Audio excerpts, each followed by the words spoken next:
Evangelho de Lucas, capítulo 15.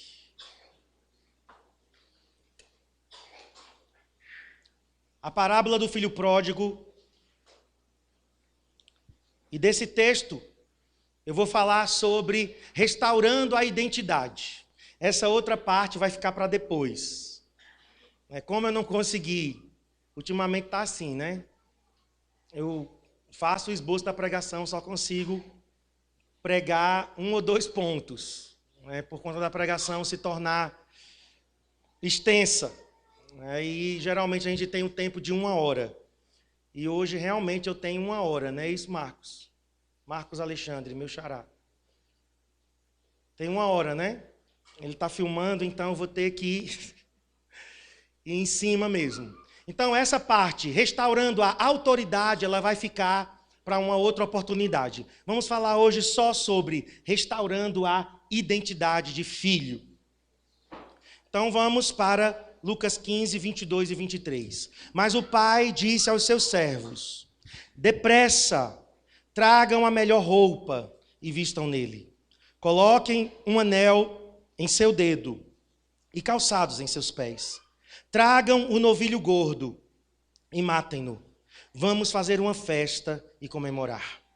Senhor Deus, peço a tua ajuda sobrenatural. Renova minhas forças físicas, emocionais, espirituais. Toca, Senhor, em minha mente. Toca em minhas cordas vocais. Senhor, também oro pelos irmãos que estão aqui. Há uma unção sobre esse lugar e eu peço que os ouvidos espirituais sejam destampados. Espírito de revelação e de sabedoria, venha sobre nós. Oramos para que essa palavra cause um impacto em nossas vidas, de maneira que nunca mais sejamos os mesmos. Em nome de Jesus. Amém.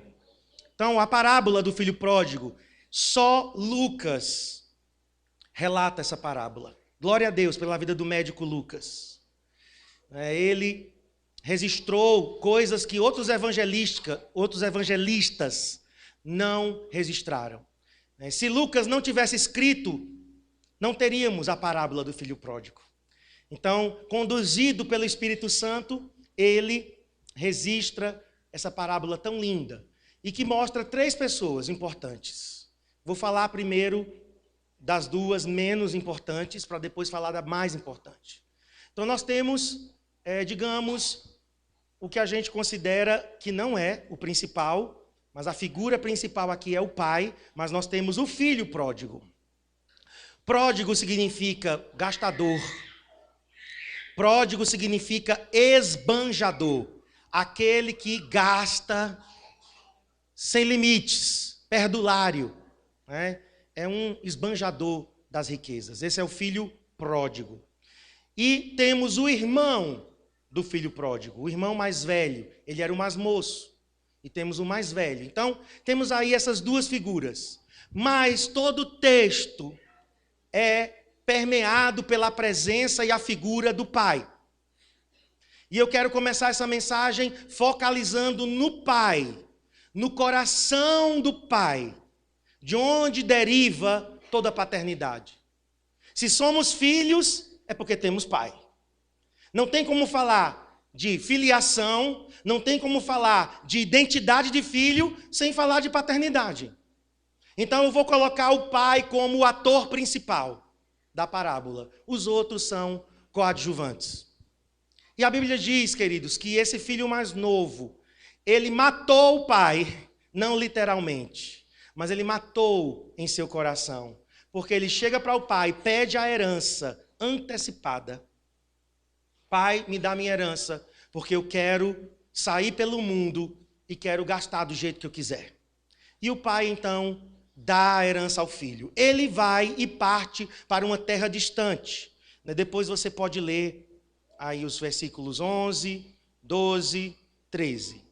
Então, partiu para uma terra distante e lá dissipou, gastou todo o dinheiro, vivendo dissolutamente. Então, nós imaginamos muita bebida, muita festa, muita farra, muita prostituição, muitos amigos e prostitutas ao redor, enquanto ele tinha dinheiro. Dinheiro acabou, amigos somem. Era assim naquela época É assim hoje. As mulheres, as amantes, somem. E aquele jovem, então, teve que procurar um trabalho degradante. E eu falei isso nos outros cultos. O pecado é degradante. O pecado nunca é cometido em um nível e você fica no nível que está. Não. Toda pessoa que peca, peca em um nível, mas imediatamente ela cai de nível. Sempre é assim, irmãos. Nunca ninguém vai pecar e continuar no mesmo nível espiritual. O pecado é degradante. Ele te puxa para baixo. Ele vai te sugar. E ele foi cuidar de porcos. Na cultura judaica, cuidar de porcos era pior do que lavar latrina. Pior. Aqueles que cuidavam dos resíduos humanos, dos excrementos, ainda tinham uma dignidade maior do que os que cuidavam de porcos. Por quê? Porque na cultura judaica, o porco era o animal mais imundo que tinha. Então, o judeu não comia carne de porco, não criava porco, e significava que alguém que cuidasse de porcos era tratado como um porco também, como um imundo. E aquele rapaz, então, vai tratar os porcos, quer comer a comida dos porcos e não é autorizado ele comer. Veja a situação. O quanto que o pecado é degradante. Por isso, querido, querida, abre do teu olho. Não lide com o pecado como se o pecado fosse uma coisa comum. Não. Você não pode fazer isso. Alguém, eu estava relatando, inclusive eu vou falar sobre isso um pouco mais adiante, mas Jaziel estava me falando de alguém, não da nossa igreja lá em Caruaru, mas de alguém da família, e essa pessoa, ela era uma serva de Deus, se envolveu com um homem casado, ela casada, ele casado, se envolveram. E alguém foi lá conversar com ela e disse, olha, isso que está acontecendo é pecado, é adultério. Ela disse, eu sei que é adultério, eu estou consciente, eu quero, eu gosto, e na hora que eu quiser voltar, eu volto e Deus me perdoa. Será que é assim? Será que é tão simples assim? Quero te dizer, nem todos que vão, voltam. Nem todos que foram pelo caminho do adultério, ou qualquer outro pecado, voltaram. Alguns ficaram lá. Este jovem teve realmente uma segunda chance. Ele voltou e foi restaurado à condição de filho. Mas a história poderia ter terminado de uma forma mais trágica. Concordam comigo? Então não somos nós que dizemos. E isso é receber a graça de Deus o quê? Em vão. Alguém que peca nesse nível e diz, não, no dia que eu quiser voltar eu volto e Deus me perdoa. A Bíblia está dizendo que essa pessoa está pegando o sacrifício de Jesus, jogando no chão e pisando. Está recebendo a graça de Deus em vão, tratando as coisas de Deus de uma forma irresponsável. Um pecado premeditado, queridos, não tem perdão. Um pecado planejado, nos seus mínimos detalhes. Está lá escrito em Hebreus. Então esse jovem teve uma segunda chance. E aí vamos ler. Verso 17. Então ninguém dava comida a ele. Nem comida de porco ele podia comer. Então caindo em si. Glória a Deus, porque ele caiu em si. Eu creio, se a gente fosse, talvez, contextualizar, talvez aquele pai estava orando por esse filho, colocando ele diante de Deus todos os dias, todos os dias, todos os dias. E o Espírito Santo, então, através das intercessões de um pai e de uma mãe, eu quero dizer, talvez tenha alguma mãe aqui nessa noite que está orando pelo filho e pela filha. Eu quero dizer, minha irmã, não pare. A oração de uma mãe e de um pai tem um grande poder diante de Deus. Se há um clamor genuíno de um pai e de uma mãe, você não pode abrir mão do seu filho, da sua filha. Continue orando. Deus vai atender a tua oração. Eu sou o que sou pelas orações da minha mãe. Eu sei como Deus me livrou, irmãos, do pecado, da desgraça. Talvez hoje eu não estivesse mais vivo. Talvez hoje eu estivesse com uma doença incurável. Sei lá. Mas pelas intercessões da minha mãe, porque ela se colocou diante de Deus em favor de mim e da minha irmã, hoje nós somos servos de Deus. Há um poder muito grande na oração. E aqui diz que ele caindo em si, parece que foi assim, né? De repente, mas eu não acredito que foi assim.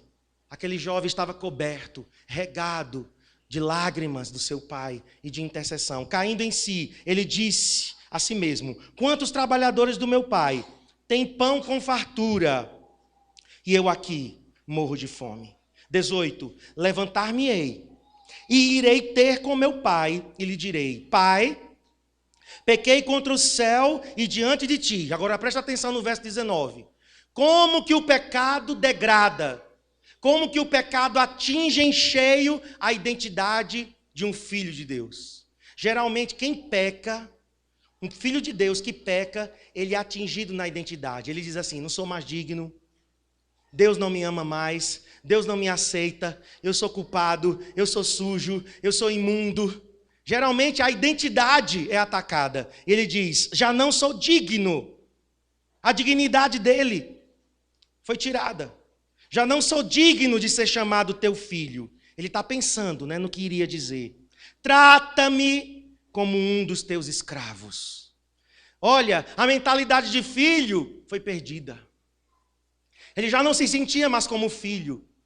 Talvez seja essa a situação de algumas pessoas aqui. Por causa dos teus erros, por causa do teu passado, do teu pecado, talvez até alguma coisa agora, recentemente, que você fez. E a tua dignidade, a tua identidade de filho está manchada. Talvez você está se sentindo assim. Eu tenho conversado com pessoas em lágrimas. Recentemente eu conversei com alguém em lágrimas. O que foi que eu fiz? Pastor, pastora, eu sou filho de Deus, sou servo de Deus, mas fiquei cego, fiquei enlaçado pelo pecado, e quando vi, tinha caído, mas estou envergonhado. Deus me aceita de volta, Deus me quer de volta. E eu dizendo àquela pessoa: sim, Deus quer você de volta, Deus te perdoa, Deus te abraça, Deus te acolhe, ainda há tempo. Enquanto há vida, há tempo. Amém? Quem sabe Deus está dizendo isso para alguém aqui. Você pode voltar sim. O Pai está te esperando de braços abertos. E aqui ele pensando, então ele se levanta, foi para o seu pai. E aqui o verso 20, irmãos, é o retrato do coração paterno de Deus. A paternidade está aqui no verso 20. Ele se levantou, foi para o seu pai. Vinha ele ainda longe, lá longe, a poeira subindo. E o pai avistou ele. Quando o seu pai o avistou, e compadecido, olha a palavra que Lucas utiliza. Na verdade é uma palavra desse tamanho, em grego, que eu vou traduzi-la, que é comovido nas entranhas. Sabe aquele frio na barriga que você sente? Sabe? Aquela emoção forte que você sente no coração? Foi essa emoção que o pai sentiu. Movido de íntima compaixão. Nós usamos o coração, né? Eu te amo de todo o meu coração. Mas sabe como era que o judeu falava? Eu te amo com os meus intestinos. Por quê? Porque para ele a sede das emoções era o ventre. Quando você sente uma emoção muito forte, dá aquele frio na barriga, né? Então a sede das emoções era isso. Diz para o teu irmão do lado: eu te amo com todos os meus intestinos. Que coisa linda. Que romântico, né, Keila? Vou dizer isso para a Cristiane quando ela chegar hoje. Olha, Cristiane, eu te amo com todos os meus intestinos. Mas é a palavra aqui, tá? Comovido, compadecido, ou seja, o pai estava esperando. Queridos, eu arrisco dizer que desde que esse moço saiu de casa, o pai foi todos os dias para fora. todos os dias, e talvez 2, 3 vezes ao dia, ele fazia alguma coisa, fazia os seus afazeres e saía. Deixa eu ir lá para ver se o filho está voltando. Eu conheci, há muitos anos atrás, o coração paterno de Deus. Pois nasci em um lar onde fui criado na igreja, minha mãe, uma serva de Deus, então eu fui criado em um lar com princípios cristãos, apesar do meu pai. Ele não nos levava para a igreja, mas a minha mãe me levava com a minha irmã. Então eu cresci com princípios cristãos. Mas como eu conhecia Deus? Eu conhecia Deus como Deus do Antigo Testamento, como Deus dos milagres, o que abriu o Mar Vermelho, o que fez o sol e a lua parar com Josué. Eu conhecia o Deus, que dava forças a Sansão. Eu conhecia o Deus que fez o grande peixe engolir Jonas e depois devolvê-lo intacto nas praias do Mediterrâneo. Eu conhecia o Deus do Antigo Testamento. Eu conhecia Deus como Criador. Eu conhecia Deus como o meu Senhor. Eu conhecia Deus como o meu líder. Mas olha, eu não conhecia Deus como o meu Pai. Não conhecia. Na verdade, era tão difícil eu dizer Pai. Parecia que tinha um bolo. Não conseguia me relacionar com Deus como Pai. Um dia, um pastor estava conversando comigo e ele percebeu essa grande dificuldade que eu tinha de me sentir filho, de ver Deus como Pai. E ele disse: Marcos, leia um livreto, vai fazer muito bem a você. E eu disse: pode dizer que eu vou ler. Eu sempre fui muito obediente. Olha, sempre que alguém me recomendava um livro, um filme, eu ia atrás. Qual é? Ele disse: leia O Coração Paterno de Deus, do John Dawson. John Dawson é um dos grandes líderes, eu não sei se é vivo ainda, da Jocum, junto com Loren. E eu li, irmãos, é um livreto bem fininho. E aquele livreto revolucionou a minha visão de Deus.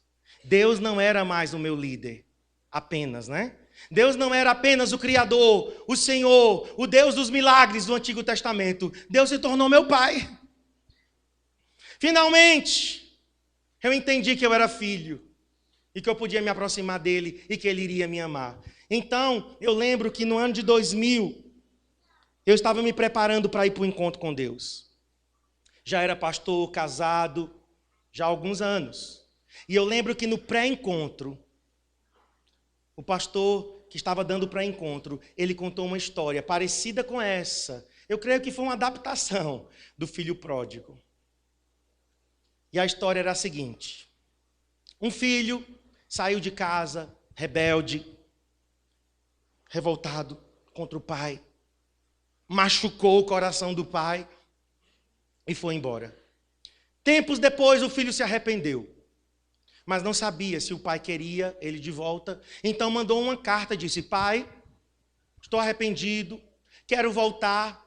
Se o Senhor me aceita de volta, coloque uma bandeira branca, hasteie uma bandeira branca no telhado de nossa casa. Eu vou voltar de trem. E da estação eu vou olhar em direção à nossa casa. Se eu avistar a bandeira branca, eu desço do trem e o Senhor, eu sei que o Senhor, meu pai, vai me receber. Se não tiver bandeira branca, do trem mesmo, quando passar pela estação, eu nem desço, já vou, sigo viagem em frente. O pai não respondeu. E o filho então arriscou voltar. E o que é lindo nessa história é que quando estava chegando perto da cidade, anunciaram a estação, e ele sabia que agora teria a resposta. Então ele coloca a cabeça para o lado de fora e olha em direção à casa. E não tinha uma bandeira. Tinham dezenas de bandeiras. E sabe quem estava no telhado? Com a bandeira na mão. Filho, te perdoo. Filho, eu te aceito. Não te dou uma bandeira só. Eu te dou dezenas e eu mesmo sou a bandeira. Estou aqui. Filho, volta, te perdoo. Irmãos, era isso que eu precisava. Eu fui acostumado com um Deus que queria me pegar no mínimo erro. Que queria me pegar numa mínima situação para então descer o cajado nas minhas costas e quebrar. Eu fui acostumado com um Deus assim. Mas a partir da leitura daquele livreto foi um processo. E quando eu ouvi essa história, então realmente eu entendi o coração paterno de Deus. E eu não me aproveito não da graça de Deus, viu? Porque tem gente que se aproveita. Como essa moça que eu acabei de falar. Ah, Deus me perdoa. No dia que eu quiser voltar, eu volto. E eu sei que Deus me perdoa. Isso não é atitude de filho. Isso é atitude de aproveitador. Um filho diz o seguinte: o pai me amou tanto, me amou tanto, me amou tanto, que eu nunca mais quero desagradá-lo. Eu vou honrar meu pai o resto da minha vida. Nunca mais eu vou causar dor ao coração do meu pai. Quantos estão entendendo? Amém. Então, queridos, eu quero fazer essa introdução. Isso é só a introdução. Focando no coração paterno de Deus. Porque é essa paternidade que nos dá a identidade. Sem paternidade não tem identidade de filho. Amém? Vamos seguindo. O filho pródigo, ao sair da presença do seu pai, ele abriu mão de tudo e perdeu duas coisas.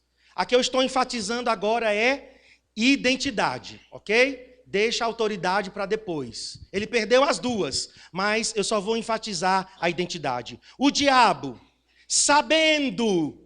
Satanás conhece muito bem o que é identidade e o que é autoridade. Ele sabendo que estas duas coisas, o diabo sabendo o que estas duas coisas representam na vida de um filho de Deus, tenta ainda hoje fazer com que vivamos sem nos apropriarmos adequadamente delas. Satanás quer que você continue ignorando o resto da sua vida o fato de que você é filho. Ele não está preocupado com essa igreja lotada. Ele não está preocupado com os 50 milhões que dizem ter de crentes nessa nação. Não. Sabe o que Satanás está preocupado? Se você entender o que é filho. Porque no dia que você entender que é filho, seus direitos e deveres como filho, aí eu quero te dizer, você é uma arma poderosa contra o inferno. Mas um crente que não entendeu, vai passar a vida toda e não vai provocar mudança nenhuma. Porque sem identidade, quem somos? E essa é a segunda parte. A próxima agora. O que somos fala de identidade. Se eu não sei o que sou, eu não faço nada, irmãos. Se o diabo consegue bloquear o meu entendimento, para que eu não entenda que sou filho e os direitos que um filho tem, ele conseguiu matar o propósito de Deus. Ele conseguiu sufocar aquilo que Deus tem para mim e para você, porque ele sabe quanto potencial tem aqui. Ao olhar para cada um de vocês, eu vejo com os olhos da fé, eu sei que aqui existem potenciais tremendos de liderança, nos diversos níveis, tá? Não só liderança de célula, não. Nos diversos níveis. Deus tem chamado pessoas aqui para fazer diferença no meio da sociedade, na família, nos negócios, na área intelectual, acadêmica. Quanto potencial temos aqui, missionário? Quanto potencial temos aqui de líderes, de pastores, de grandes profissionais? Ele sabe disso. Então, o que é que ele tenta? Cegar os filhos de Deus. E você passa a vida toda sem saber quem você é. No ponto de vista individual, identidade remete à autenticidade. A autenticidade fala de uma coisa que é real, que é verdadeira. É o conjunto de elementos que determinam que tal indivíduo é único e irreplicável. Deus, até aqui, no ponto de vista individual, colocou a marca dele. Por quê? Porque chegaremos a 8 bilhões de habitantes, mas nenhum é igual a mim e a você. 8 bilhões é muita gente. 8 bilhões é gente de toda cor, de todo tipo, de toda altura, de toda espessura, gostos e preferências. E não existe uma pessoa igual a mim, nem igual a você. Então, até nisso está, irmãos, a paternidade. A raiz da nossa identidade. Somos únicos e irreplicáveis. Ali tem, olha, a digital. Você pode ter um irmão gêmeo idêntico, né? Como algumas aqui são gêmeas idênticas. Mas a digital é única. A personalidade é única. O espírito é único. Porque somos espírito, possuímos uma alma e habitamos em um corpo. Então, por fora elas são parecidas, mas no espírito não. São únicas. Isso é do ponto de vista individual. E do ponto de vista espiritual? Identidade diz quem somos em Deus. O que Deus pensou e planejou a nosso respeito na eternidade. Quando só existia o Pai, o Filho e o Espírito Santo. Não tinha anjos, não tinha arcanjos, não tinha querubins. Né? Como disse alguém, querubins, serafins, curumins. Né? Senhor, envia nessa noite, Senhor, os teus arcanjos, anjos, arcanjos, querubins, serafins e curumins. Alguém disse, não, curumim é um índio. Mas antes que existisse tudo, só estavam os três na eternidade.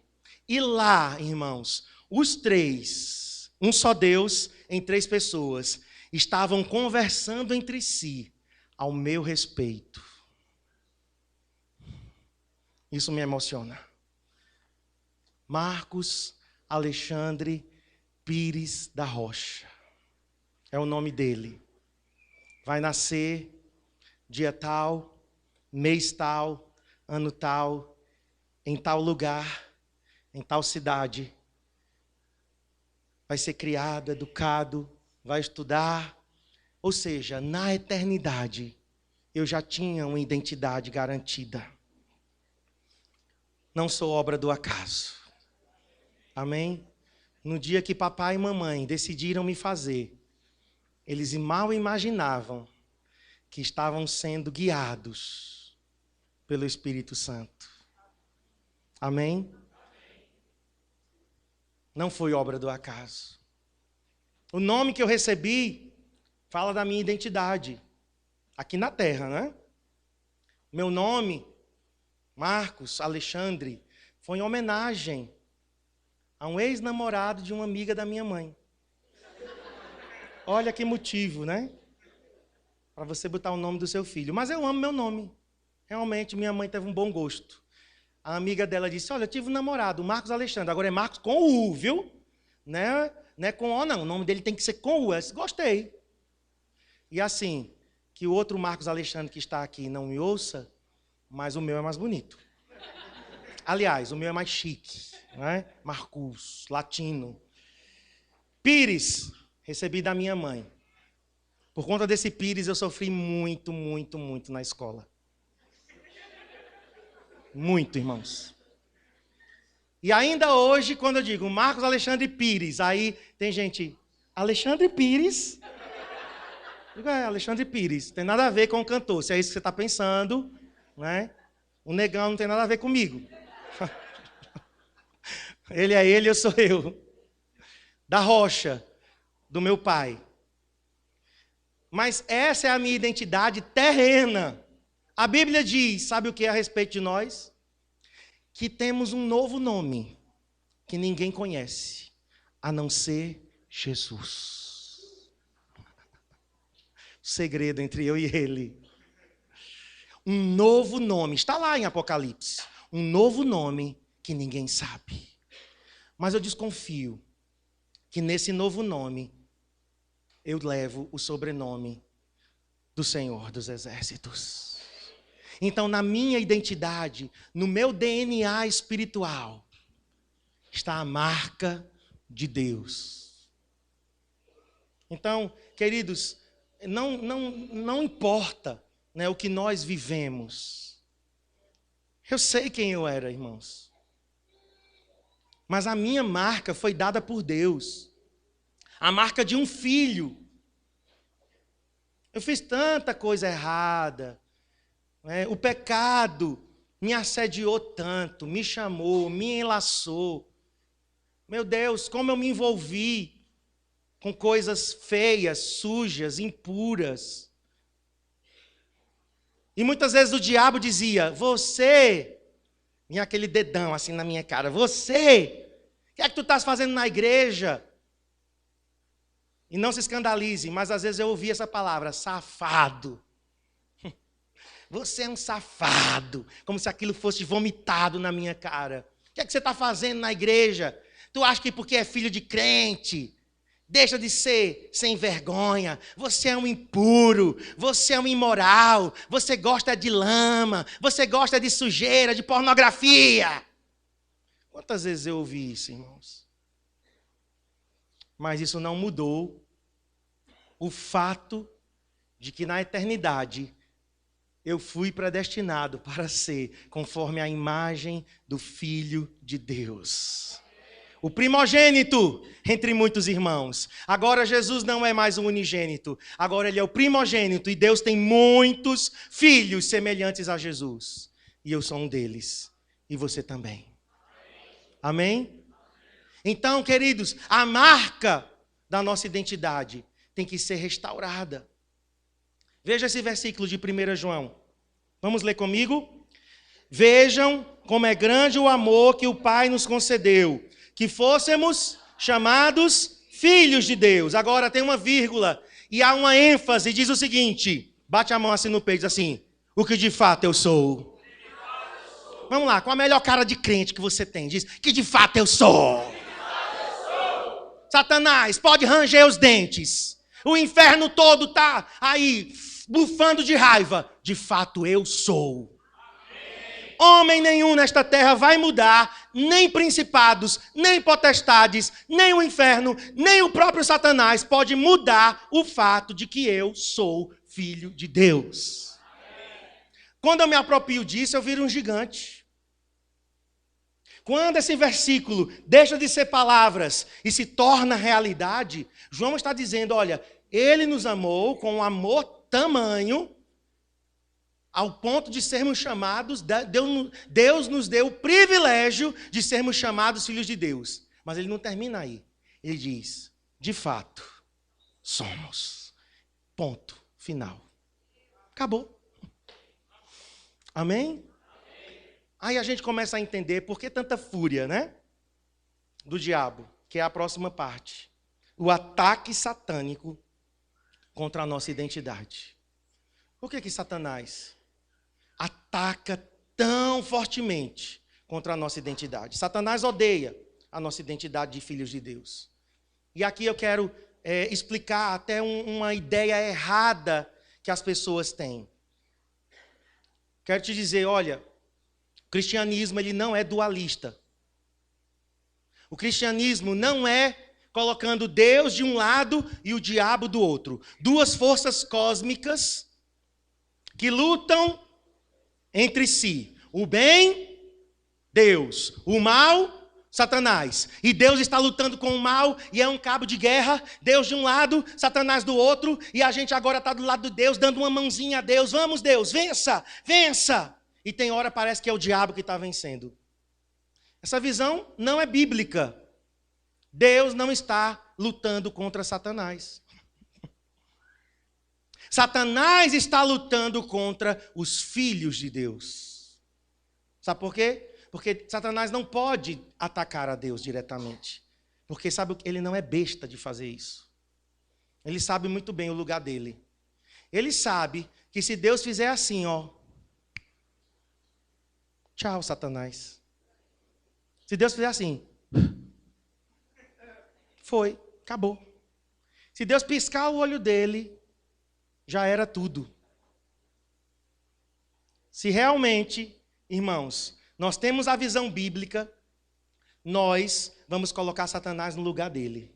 Agora, ele está lutando contra nós. A semente santa somos nós. Se ele não pode atingir Deus diretamente, ele vai atingir quem? Os filhos de Deus. Se alguém quiser me atingir profundamente, se alguém quiser me entristecer, sabe o que é que essa pessoa faz? Maltrate meu filho. É assim ou não? Papais e mamães que estão aqui. E tem uns que têm isso bem na veia, né? Não vou nem olhar. Assim, irmãos, quando Adriel ou Abner estão errados, eles estão errados, viu? Não passo a mão por cima. E muito menos Cristiane. Cristiane é mais braba ainda. Errou, acabou. Por isso eu quero dizer para os irmãos, se os nossos filhos errarem, venham diretamente a nós. Eu tenho visto pessoas com muita coragem nos procurando e não tem que ter medo, não. Agora eu peço uma coisa, tratem eles de igual para todas as outras crianças e jovens da igreja, e adolescentes. Não é o filho do pastor, não. É um adolescente, e no caso de Adriel, ou uma criança, no caso de Abner, igual aos demais, que erram, que pecam, que às vezes são mal educados, e aí tem que ser corrigidos, e assim por diante. Então, se você viu um dos nossos filhos errando, procure a minha Cristiane, nós não temos problema nenhum, e eles sabem que quando chegar em casa, a conversa vai ser bem jóia. Pão, carne e pão. Quem tem ouvidos para ouvir, ouça. Aliás, quem ouvir, entenda. Não é? O sanduíche, maravilhoso. Então a gente não passa a mão por cima. Mas digamos que alguém está maltratando o meu filho. Isso vai me ferir profundamente. Não está me atacando diretamente, mas está atacando meu filho. Então é como se fosse a mim.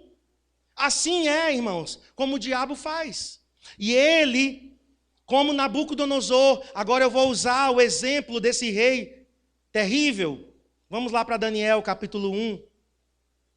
O rei Nabucodonosor, ele encarnou, talvez, o espírito do anticristo. Você sabe que ao longo da história, algumas figuras, não é, fizeram o papel de anticristo. Claro que o anticristo que vai surgir ainda vai ser pior ainda. Mas Antíoco Epifânio, por exemplo, foi um rei terrível. Quem estudou comigo agora, Novo Testamento, viu que ele foi lá em Jerusalém, sacrificou uma porca no altar de Deus. Olha o desaforo. Porco, animal imundo, como eu falei. Sacrificar uma porca no altar e dedicar a Zeus. Outro terrível, Nero, louco, matou a própria mãe, pegou os cristãos, incendiava os cristãos, fazia eles de tochas humanas e pendurava eles nos postes de Roma para iluminar a cidade. Cada dia era uma leva de cristãos que eram queimados para iluminar Roma. Hitler e outros, e outros, e outros. Então nós temos aqui Nabucodonosor investindo contra Daniel e seus 3 amigos. Então, vamos pegar a figura do rei Nabucodonosor como se fosse Satanás atacando a nós hoje. O ataque é o mesmo. O ataque satânico contra a nossa identidade foi em 3 áreas. Daniel, capítulo 1, de 3 a 7. Vamos ler por parte. 3. Vamos ler o 3 e o 4. Disse o rei a Aspenaz, chefe dos eunucos, que trouxesse alguns dos filhos de Israel, tanto da linhagem real, preste atenção, quem ele trouxe? Os da linhagem real como dos nobres. Agora olha o tipo de jovens, rapazes, jovens, sem nenhum defeito, eles eram perfeitos fisicamente, de boa aparência, bonitos, instruídos em toda sabedoria, doutos em ciência, versados no conhecimento, ou seja, eram inteligentes, sábios, e que fossem competentes, eles tivessem capacidade de aprender, que fossem competentes para assistirem no palácio do rei, e lhes ensinasse. Agora temos o primeiro ataque. Quando Satanás quer atacar a nossa identidade, o que é que ele faz? Ele quer ensinar A mim e a você, sua cultura e sua língua.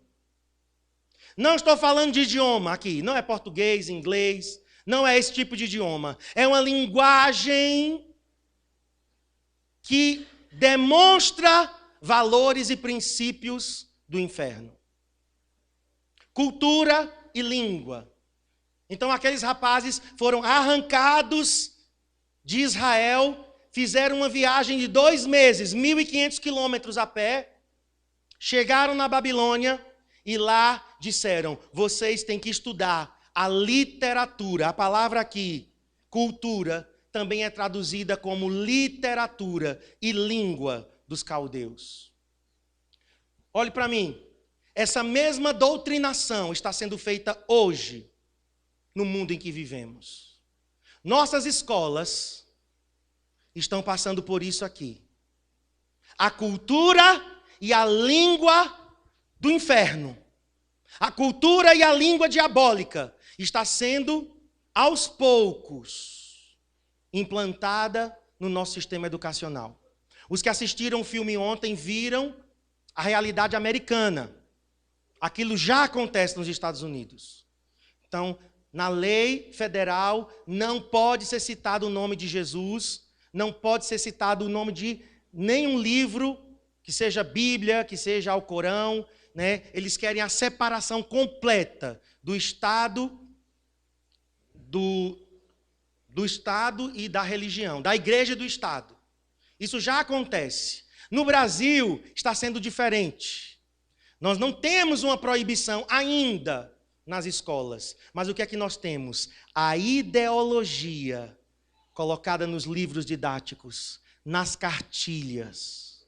Irmãos, eu peguei uma cartilha, não fisicamente, mas virtualmente, o que estava sendo distribuído nas escolas de São Paulo, a título de educação sexual, para crianças de 8, 9 e 10 anos.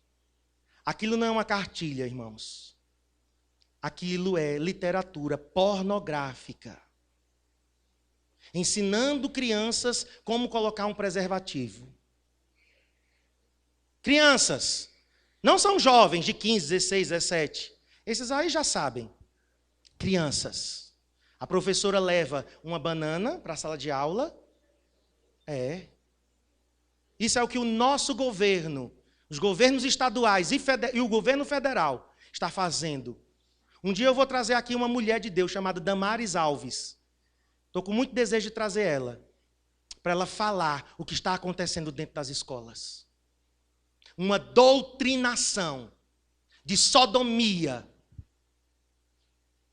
ensinando as crianças a fazerem sexo entre crianças. O que é isso, queridos? Satanás está investindo contra essa geração. Imagine se isso não está atingindo a igreja. Claro que está. Quando eu vejo uma criança com atitudes erotizadas, ela viu isso em algum lugar. Nenhuma criança vai querer tocar, pedir para a outra baixar as calças e tocar nos genitais se ela não viu isso na escola, se ela não viu isso na televisão, ou se ela não viu isso papai e mamãe fazendo. Em algum lugar ela viu. E isso está se tornando comum. Glória a Deus, porque nós temos pais e mães aqui que estão muito atentos a isso. Não aceitam. Eu mesmo estou de olho. Abner, o que é que você está vendo? O que é que você está assistindo? Sempre converso com ele. Não deixe ninguém tocar no seu bumbum. Não deixe ninguém tocar no seu pintinho. Se pegar, diga papai. Sabe por quê? Porque meu pai não fez isso comigo. E eu fui tocado indevidamente quando eu era criança. Então eu estou dizendo ao meu filho. Um dia desse ele veio, né? Painho, olha, lá na escola, né, o menino queria pegar nas coisas da menina. Digo, você disse à tia? Disse à tia. Disse que está errado. Eu digo, diga à tia, diga à coordenadora, diga ao diretor. Faça o que tem que fazer, meu filho. Isso é errado, né? Eu disse, é errado. Então, as crianças, elas são puras, elas são inocentes. Elas viram isso, elas foram ensinadas. Então, aqui há uma aculturação, irmãos, nas crianças, e nos jovens, e nos adolescentes, e nos adultos, muito mais. Hoje tudo é comum, tudo é normal. Se fala de virgindade, o povo ri hoje. KKKKK. Virgindade, que bicho é esse, pastor? Isso existe. Existe para crianças, né? De 8, 9. Mas se for nesse ritmo, irmãos, lá em Caruaru, a menina de 10 anos engravidou de um menino de 11. A perda, irmãos. A identidade está sendo atacada e nós não podemos. Não podemos. Eu sou o guardião dos meus filhos. De vez em quando eu digo, Adriel, celular. Eu nem aviso antes, né? Essas coisas ninguém avisa. Celular. Não está com senha. Pois para mim não tem senha. Passa a senha agora. Ai, pastor, invasão de privacidade. É, invasão de privacidade mesmo. Porque enquanto ele estiver lá, debaixo do meu teto, não tem privacidade. Sou eu quem dou comida, escola, roupa, calçado, então eu tenho direito a ter acesso à vida do meu filho. Porque se eu não tiver, um pedófilo vai ter.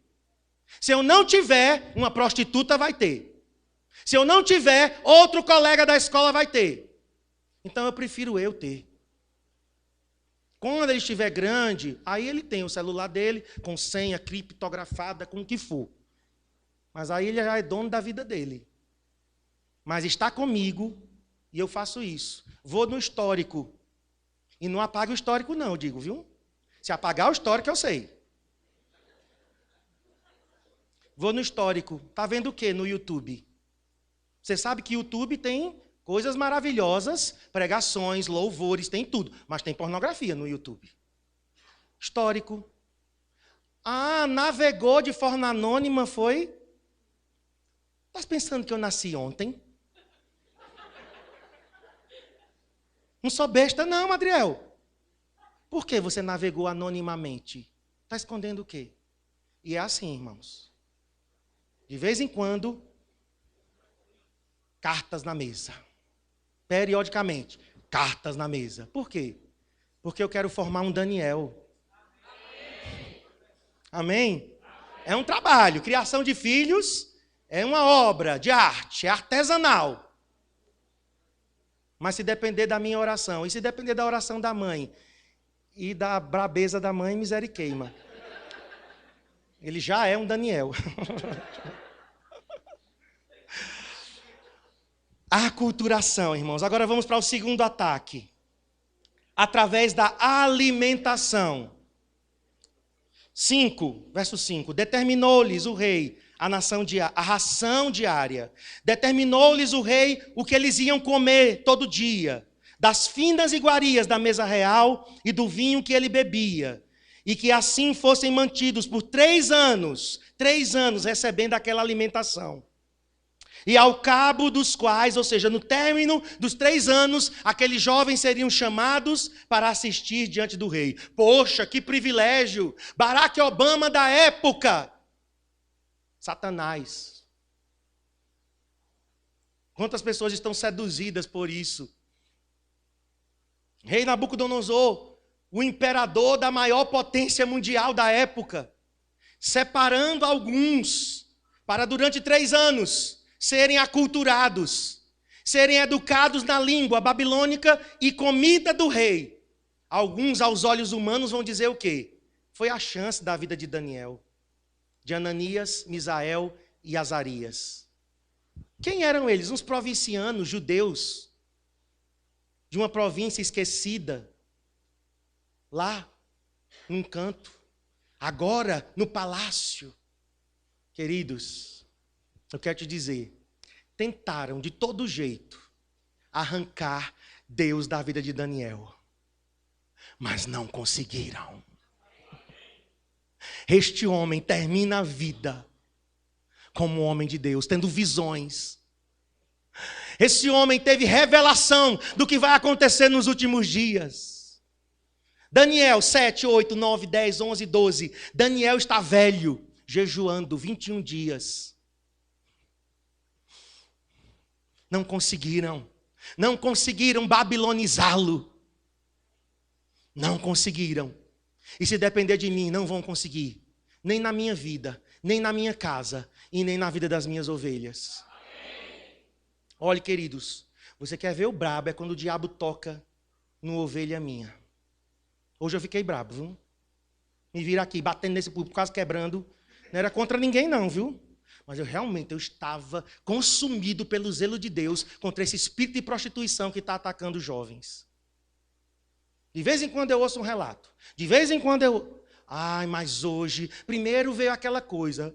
Ai, Senhor, nossos jovens... caindo, Senhor. E eu lá no escritório, o povo entrando e saindo. E eu, meu Deus, o culto começou. O que é que eu vou pregar hoje? Deus, levanta-te. Deixa eu te encher do meu zelo. Irmãos, eu saí daquela sala consumido por um fogo contra essa pombagira do inferno que tem atacado homens aqui e mulheres. Aqui, nesse auditório e nos outros cultos também. Um espírito maligno que tem seduzido, se enlaçado.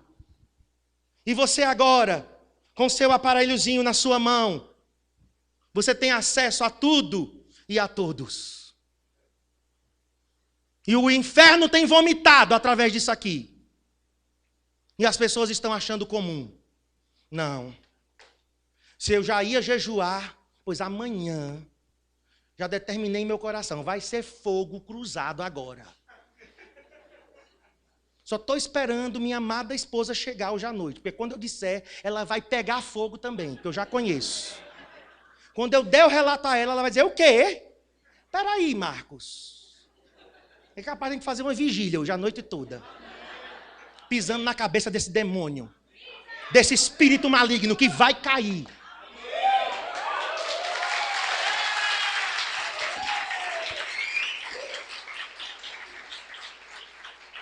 Pornografia saiu da minha vida há muitos anos atrás. Muitos anos. De vez em quando o diabo quer, porque eu tenho acesso à internet, às mídias. Aí de vez em quando o diabo quer, Satanás. Estás brincando comigo? Tu estás querendo brincar comigo? Peraí, pastor Ivanildo, foi assim, viu, da última vez. Pastor, oi Marcos, nem pergunto se pode me ouvir, viu? Pastor, ore agora.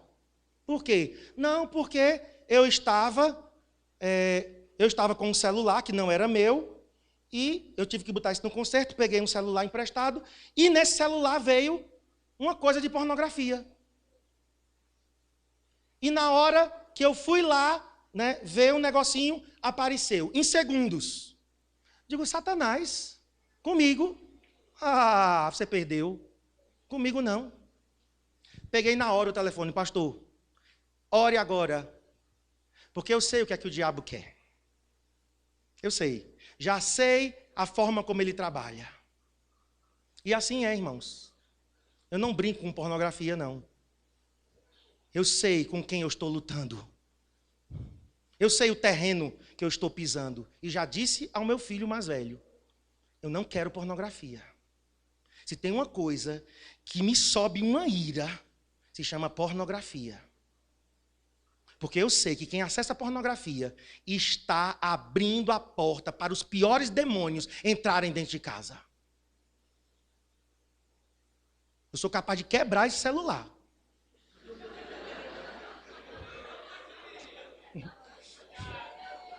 Hoje eu tô que tô. Não aceito. Não aceito. E vou combater isso de frente. Na nossa liderança, estou orando pelos nossos líderes. Todos os dias, santidade, santidade, santidade, santidade. Senhor, eu quero uma liderança santa. Eu quero, Senhor. O Senhor pode me dar só 100. Mas 100 homens e mulheres que odeiam o pecado e que amem o Senhor. E nós vamos virar essa cidade de cabeça para baixo. Aliás, de cabeça para cima. Porque de cabeça para baixo, ela já está. Mas se nós tivermos, irmãos, se nós tivermos homens e mulheres que odeiam o pecado e amam a Deus, acabou. O diabo perdeu. Essa classe de gente. Eu gosto quando acontece isso, né? Porque eu fico mais incendiado. O Senhor diz, levanta agora. Cara de tristeza, de ficar, ai, Senhor. Não, levanta-te.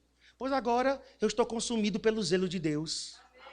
Começarei, só estava precisando disso para entrar na segunda fase do jejum. Uma ira santa está me consumindo, aleluia.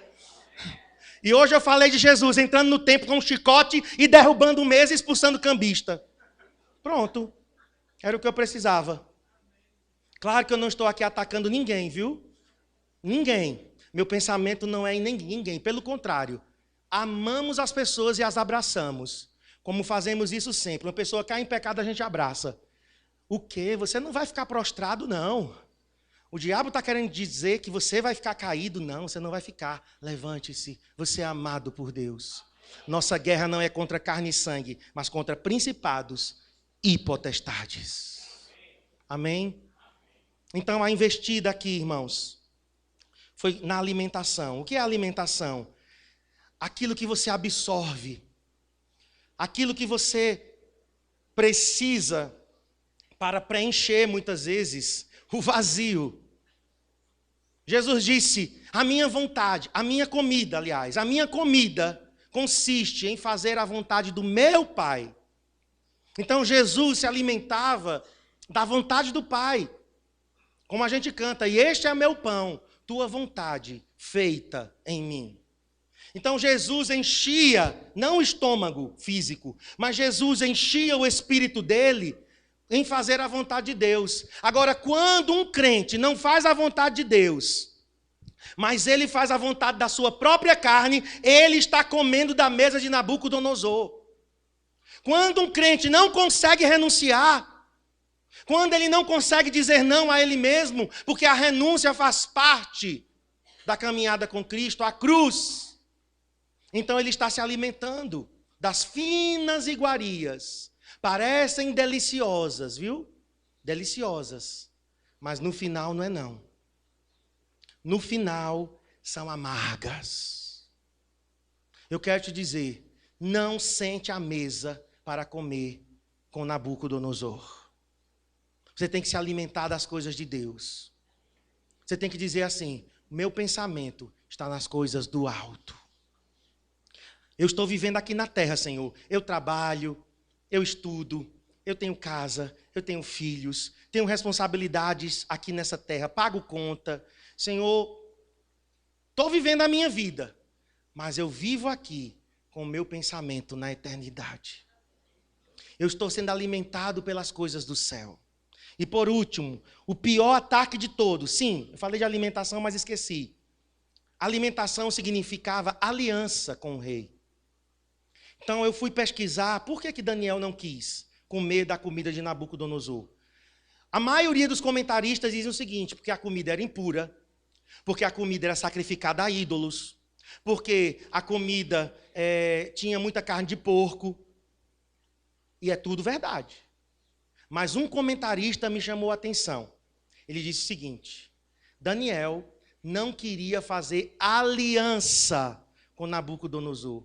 E nesse item da alimentação, ele não foi obrigado. Ele foi o resto da vida dele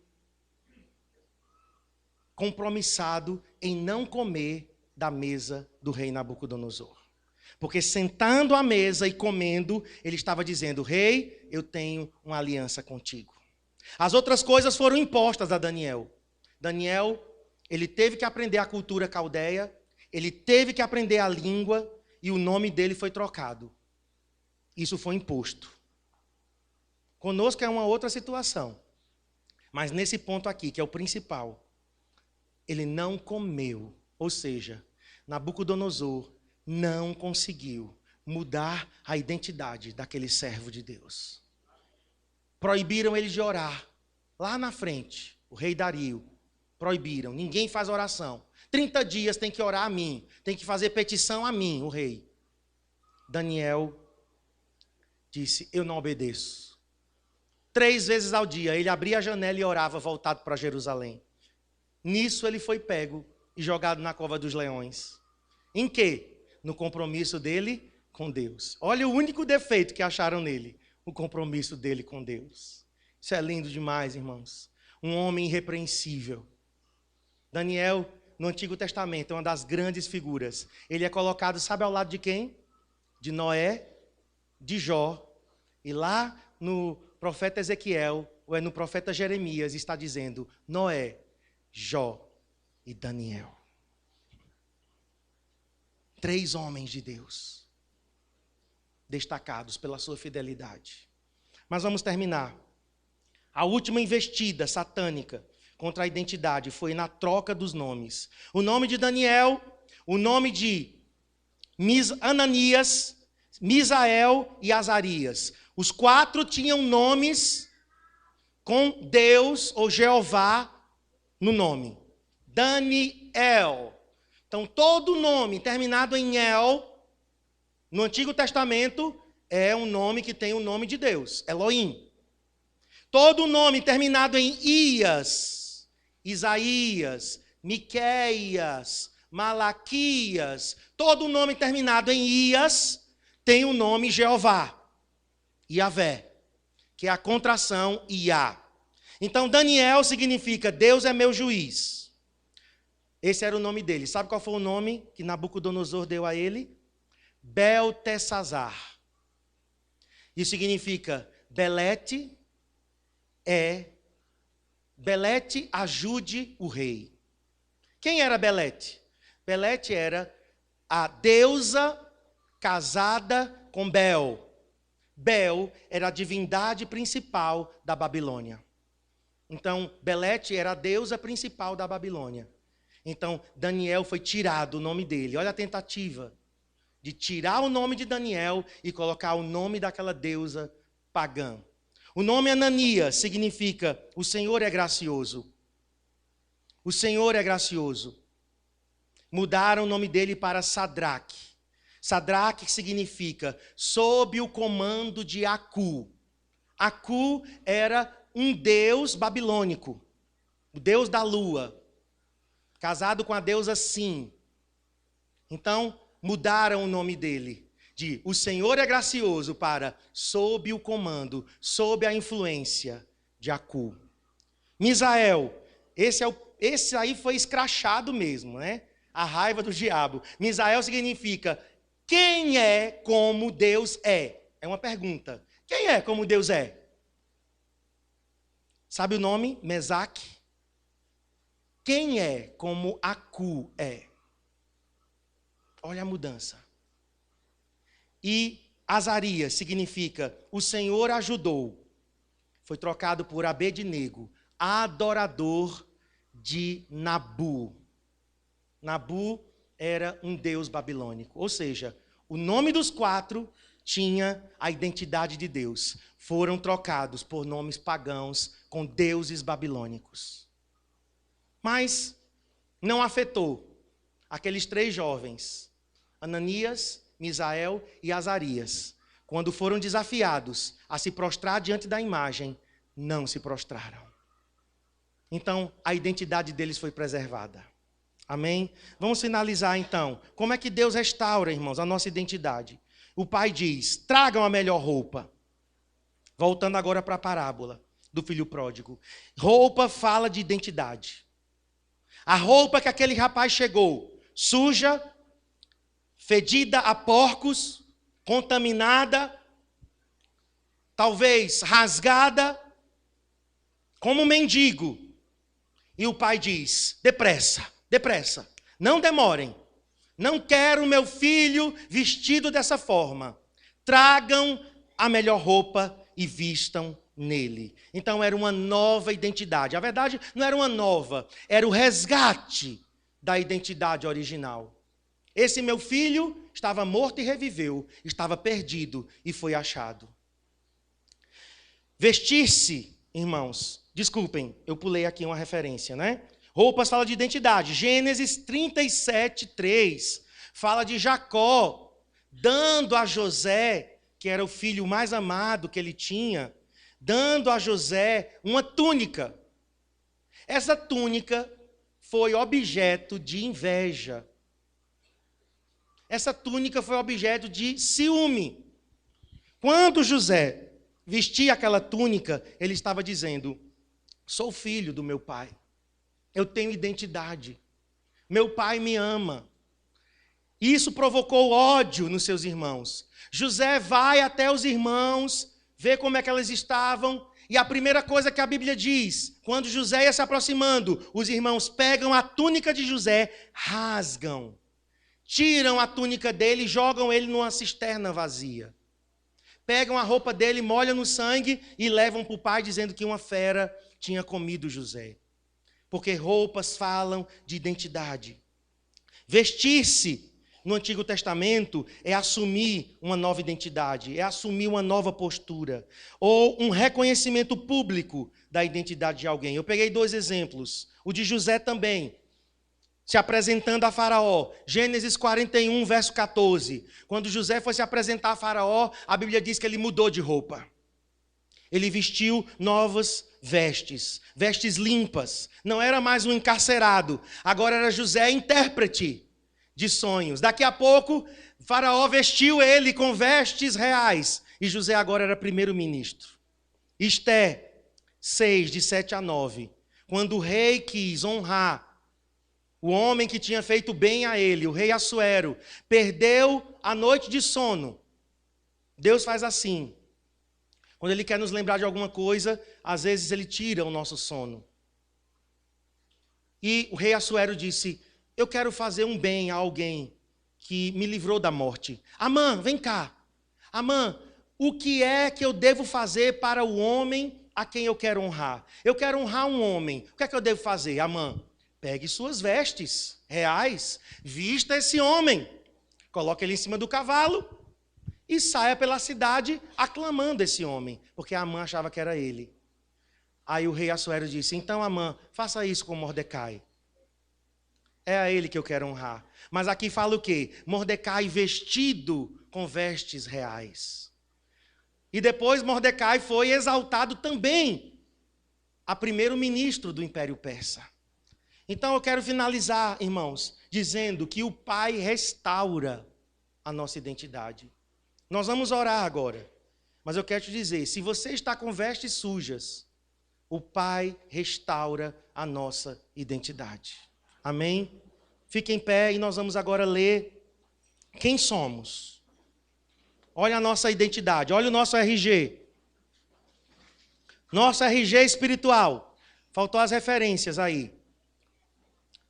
A Bíblia nos chama de nova criatura. Segunda carta de Paulo aos Coríntios 5:17. Sabe o que é que diz lá? Se alguém está em Cristo, nova criatura é. As coisas velhas passaram, e eis que tudo se fez novo. Então Deus nos chama de nova criatura. A outra coisa que Deus nos chama, justiça de Deus. 2 Coríntios 5:21.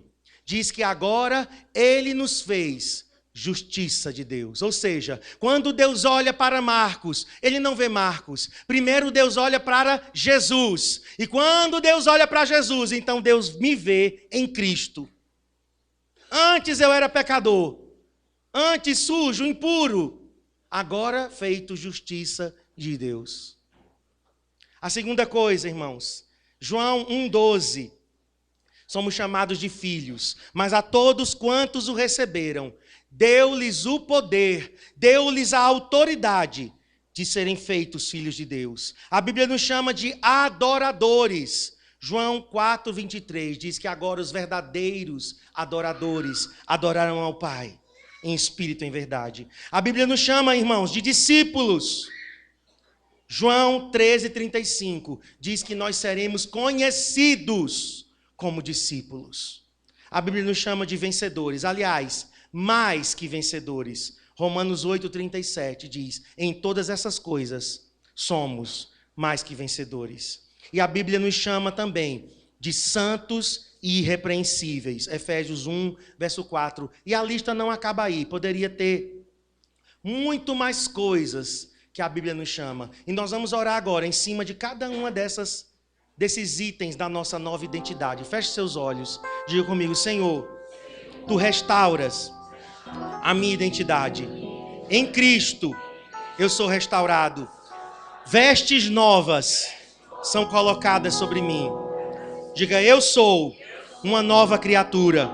As coisas velhas passaram e eis que tudo se fez novo. Eu sou justiça de Deus. Em Ti, Jesus, eu fui justificado e agora sou justo diante do Pai. Diga: em Ti eu sou filho. Eu recebi a autoridade de ser chamado filho de Deus. Eu sou verdadeiro adorador. Eu sou discípulo. Diga: eu sou mais que vencedor. Diga: eu sou santo, irrepreensível. De acordo com a palavra de Deus, eu tomo posse destas e de outras verdades que a Bíblia fala ao meu respeito.